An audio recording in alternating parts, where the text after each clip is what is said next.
Hello student, welcome to EPG Pathsala. I am Dr. Ajit Jaswal from Department of Anthropology, Pondicherry Central University, Puducherry. Today we are going to discuss about a module called as Reconstruction of Ancient Human Behavior and Social Organization under paper Physical and Biological Anthropology. Dear, let's see what we are going to learn from this module. First, we will try to understand the origin and human behavior, try to understand the origin of social organization, and we also try to delineate the different approach to study ancient human behavior and socialization. As we all know that the legacy of our human evolutionary past has been one of the unparalleled evolutionary success due to the remarkable behavioral adaptability born out of our expanded brains or expanded brains. The legacy we leave for the future will depend on how well we choose to adapt to the environment we have brought upon this planet. The ability to adapt to change, particularly to environmental conditions, as a key factor in modern human evolution. Adaptability and innovation in response to climatic change can be seen occurring as far back as 400,000 years ago. Revolutionary changes in behavior also occurred roughly 2.5 million years ago and again at 1.8 million years ago.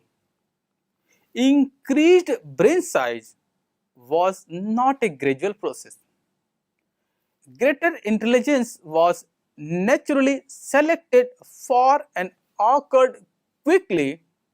It is not a continuous process.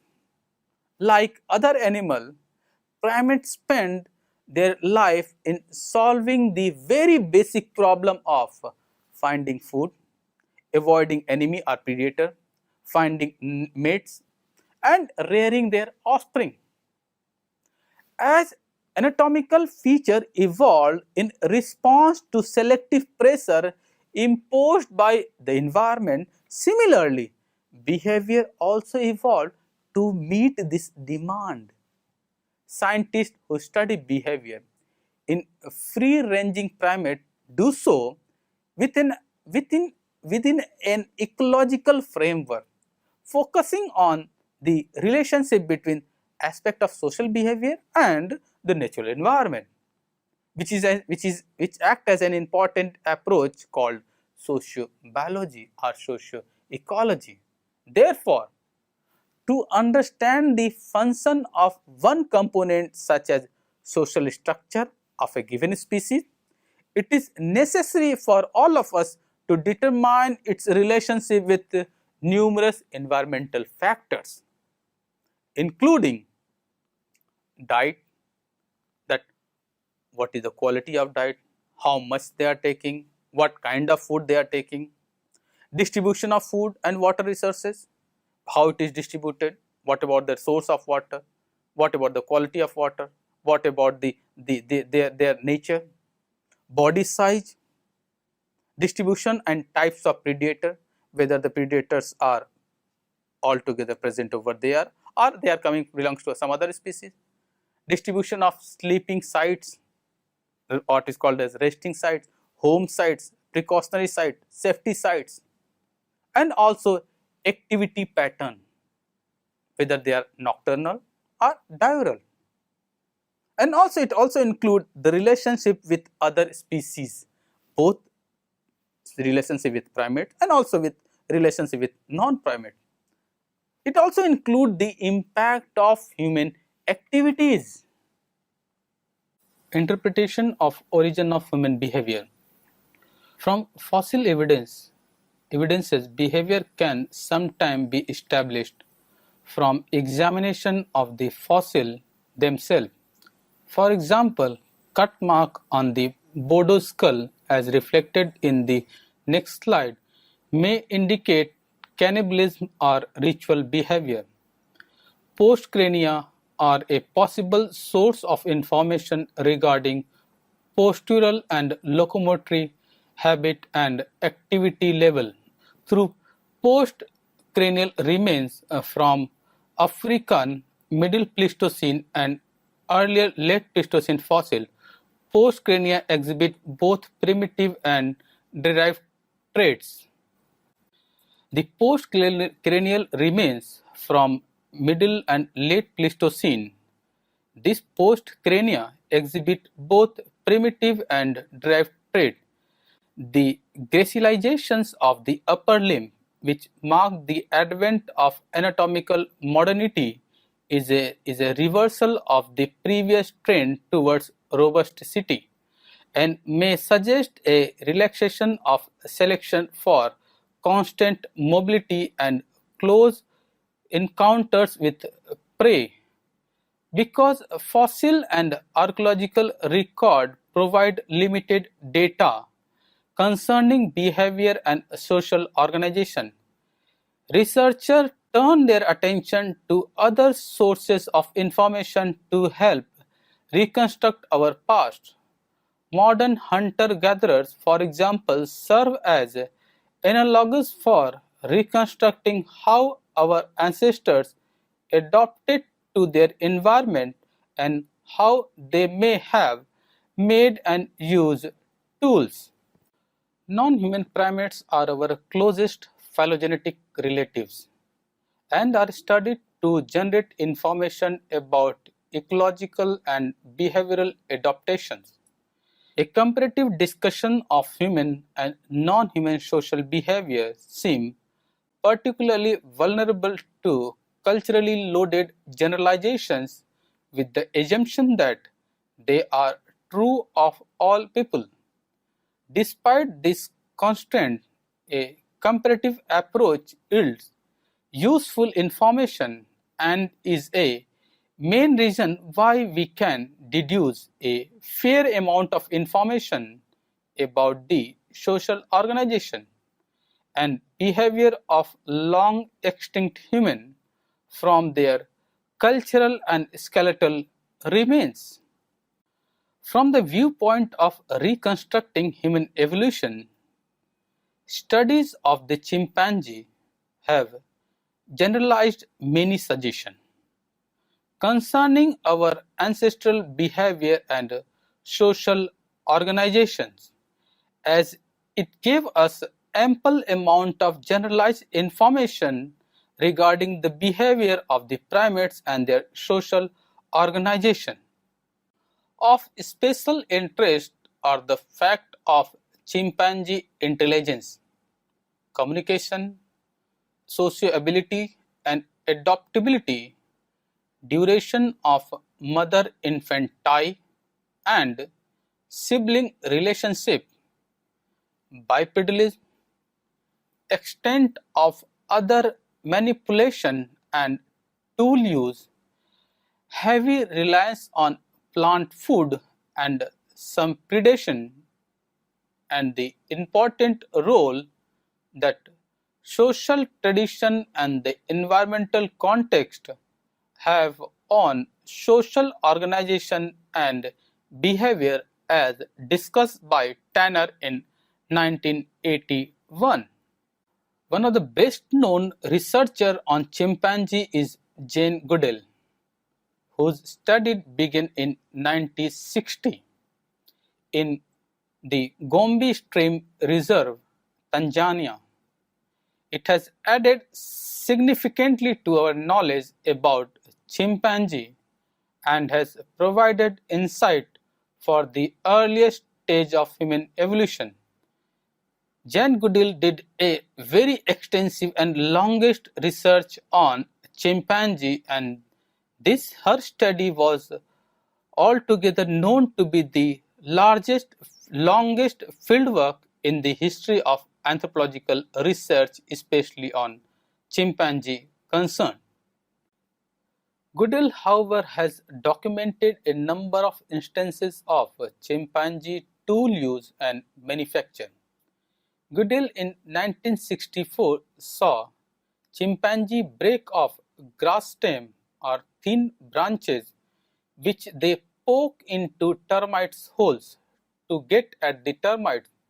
If the probe does not fit the hole, the chimpanzee shapes it until it does.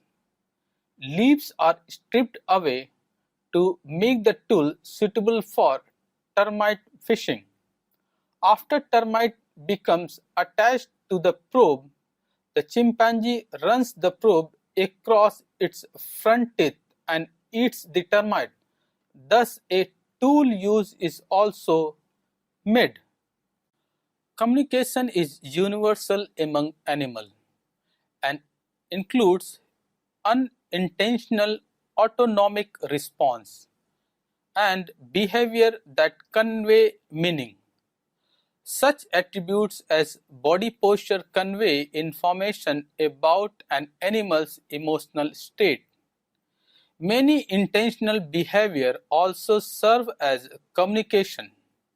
In primates, these include a wide variety of gesture, facial expression and vocalization, some of which we have shared. Primates also use a wide array of vocalization for communication, some such as the bark of the baboons or the food grunt of a chimpanzee are made to inform others. Primates also communicate through display, which are more complicated, frequently elaborate combination of behavior. Over time, certain behavior and motor patterns that originated in a specific context have assumed increasing importance as communicatory signal. For example, crouching initially aided in avoiding physical attack. In addition, this behavior conveyed that the individual was fearful, submissive and non-aggressive. Thus, crouching became valuable not only for its primary function but for its role in communication as well, and natural selection increasingly favored it for this secondary role. Tracing human behavior from archaeological remains. Archaeological remains are a good source of evidence for past behavior and may help to clarify the nature of late Middle Pleistocene speciation events themselves.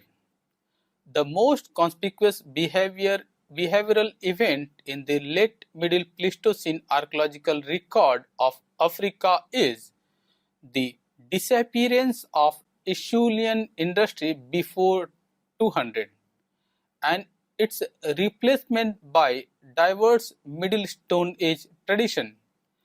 This obvious fact is consequently overlooked because Europe's earliest modern human inhabitants, about 150,000 years later, were makers of Upper Paleolithic technology.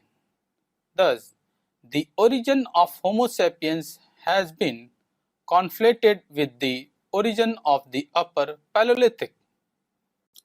The Neolithic or New Stone Age, beginning before 10,000 years ago in some areas of the world, marks the most pivotal changes in human history. The shift from food gathering to food production, like the change from the Paleolithic to Mesolithic in Mesolithic, the transition to the Neolithic or New Stone Age occurred gradually. Neolithic now refer to the first cultural period in a given region in which the first sign of domestication are present. The Neolithic economy based on food production produced substantial changes in human lifestyle. The pace of social and cultural change increased enormously. Human population was thus modifying the reproductive pattern of certain plants and animals to propagate certain characteristics better suited to their own need. Gradually, this process yielded plant and animal that were distinct from wild species and dependent on human. The process that is referred to as domestication. In addition to a dramatic increase in population, the Neolithic period is also marked by increasingly sophisticated material culture, social stratification, and political complexities. This trend set the stage for the emergence of states in which many parts of the world. So dear student, now let's try to find out the origin of language or symbols or human revolution, we can say that. In much of the recent literature, the human revolution is synonymous with the origin of fully syntactical language. Abstract and symbolic behavior implies language, but it is doubtful that the point at which they can first be detected coincide with the birth of language. There is a great confusion related to this. Attempt to identify the earliest sign of language, whether from the study of the brain, the speech apparatus, stone tool, or primate communication, contribute to a sense of continuity rather than discontinuity between human and non-human primates cognitive. Cognitive and communicative abilities. Language does not fossilize, it is not at all hard like a bone, and technology provides insight only into the minimum cognitive ability to its makers and users.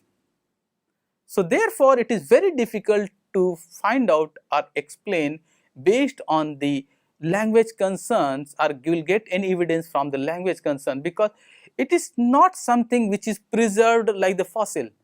We have to analyze the evolutionary concept only through the behavioral as well as cultural changes that we have seen in due course of evolution from human to non-human to human, especially in the brain. Behavior and human origins. There are several physical characteristics such as adaptation for bipedal locomotion, an enlarged brain, that characterize human and to varying degree our hominid ancestor. But from a structural point of view, humans are not really that unique when compared with other primates, especially the great apes. Several features differentiate humans from the majority of other primates. These traits may be found in one or more other primate species, but only humans can claim them all. That is, humans are bipedal, first point. Second, humans live in a permanent bisexual social group with male often bonded to female. Next point, humans have large brain relative to body weight and they are capable of complex learning. Next point, humans can think symbolically and they use language, a communication system that is symbolic in nature.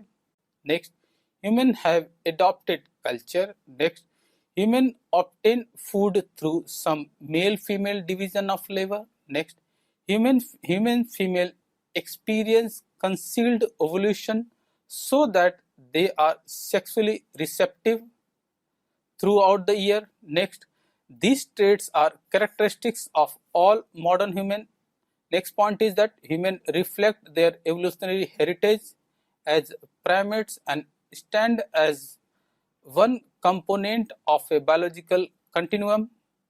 It is this evolutionary relationship then that account for many of the behavior we have in common with prosimian, monkey and apes.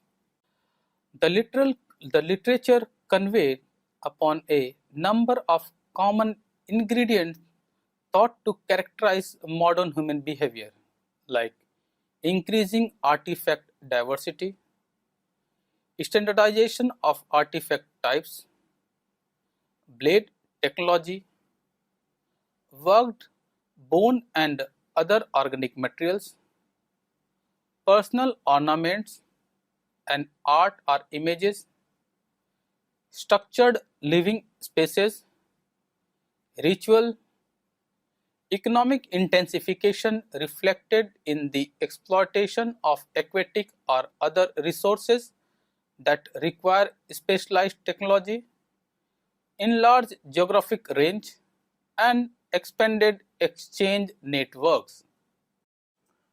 Now let's discuss about the technology. Neolithic technology or we can also call it as a new stone technologies, because the lithic means stone age or stone culture. The Neolithic technologies, mainly blade, microblade, backing, etc., standardization within the formal tool categories, hafting and composite tools, tool in novel material, example bone and antlers, they are having a special purpose tool, example projectiles and geometrics, increased number of tool categories, geographic variation in formal categories, and we have seen a temporal variation in the formal categories. There is a greater control of fire. So, the technology can be seen even in the development of tools, by fabrication of tools, giving special to the tools, developing a compound tools, making it special.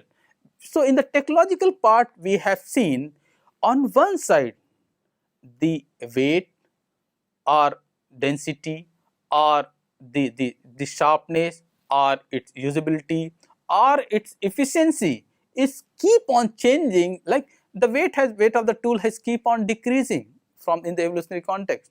We have seen the sharpness of the bone tools, especially stone tools, has been decreased. We have seen the changes, the different parts of the skeleton were utilized for the development of specific tools, for the development of specific complex tools. All these examples give us a clear cut explanation regarding the technological improvement, technological advancement, and indirectly the encephalization process or enlargement of the brain. Economic and social organization. Long distance procurement and exchange of raw material, curation of exotic raw material, specialized hunting of large dangerous animal, scheduling and seasonality in resource exploitation, site reoccupation, intensification of resource extraction, especially aquatic and vegetable resources, long distance exchange network, group and individual self identification through artifact style, and structured use of domestic space. Symbolic behavior. Regional artifact style, self adornment, that is beads and ornament, use of pigment, notched and incised object, that is bone, eggshell, ochre, stone, image and representation, burial with grave goods, ochre and ritual object. It can be argued that modern human behavior is characterized by first, abstract thinking, second, planning depth, third, behavior, economic and technological innovativeness, fourth, symbolic behavior, and fifth, ecological aspect, sixth, technological. Let's discuss about the abstract thinking. The abstract thinking, the ability to act with a reference to abstract concept not limited in time or space. Planning depth, the ability to formulate strategies based on past experience and to act upon them in a group context. Next is behavioral, economic and technological innovation. Fourth one is symbolic behavior. In symbolic behavior, the ability to represent object, people and abstract concept with arbitrary symbol, vocal or visual, and tend to understand and imply such symbols in cultural practices. Tangible traces of these early behavioral shift towards modernity can be seen in the African archaeological record, can be tied explicitly to hominid cognitive and cultural capabilities.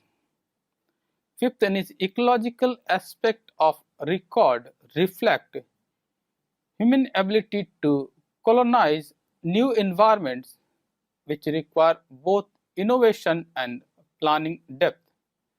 Next one is a technological feature which reveal human inventiveness and capacity for logical thinking. Foraging societies. Because events in the prehistoric past cannot be directly observed, the anthropologist can reconstruct them only from material evidence recovered in modern times.